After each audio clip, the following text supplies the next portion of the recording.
আগামী 12 ফেব্রুয়ারি 2026-এ অনুষ্ঠেয় ত্রয়োদশ জাতীয় সংসদ নির্বাচনের আর মাত্র 14 দিন বাকি। এখনো গত বছরের মতো চলমান সাম্প্রদায়িক সহিংসতা অব্যাহত রয়েছে। চলতি বছরে অর্থাৎ 2026 সালের 27 জানুয়ারি অর্থাৎ গত পরশুদিন পর্যন্ত যদ্দূর তথ্য সংগ্রহ করা হয়েছে তাতে দেখা যায় এই পর্যন্ত ঘটনা সংঘটিত হয়েছে 42টি। তার মানে জানুয়ারিতে আমাদের কাছে 42টি সাম্প্রদায়িক সহিংসতার ঘটনা আমাদের হাতে এসেছে।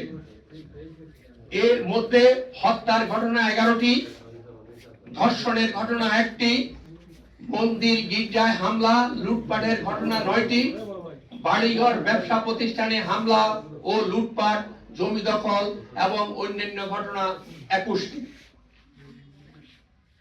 বর্তমান সময়ে সংখ্যালঘু জনমনে উল্লেখিত কারণে ভীতিকর পরিস্থিতি বিরাজ করা অবস্থায় এবং মব সহিংসতা চলমান থাকার মধ্যে আগামী 12 ফেব্রুয়ারি ত্রয়োদশ জাতীয় সংসদ নির্বাচন অনুষ্ঠিত হতে যাচ্ছে।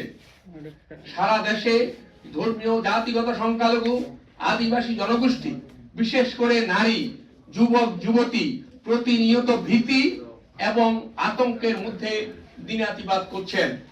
সংখ্যালঘু ব্যবসায়ীরা নিজ অবস্থান থেকে স্বাভাবিকভাবে তাদের ব্যবসা পরিচালনা করতে পারছেন না।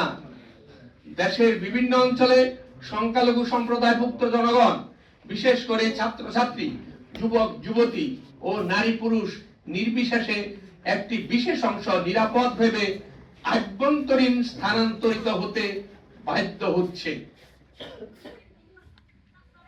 জাতি ধর্ম গোত্র বর্ণ নির্বিশেষে সকলের স্বতঃস্ফূর্ত অংশগ্রহণের একটি অন্তর্ভুক্তিমূলক নির্বাচন হওয়ার ক্ষেত্রে এখনো অনেক চ্যালেঞ্জ রয়েছে।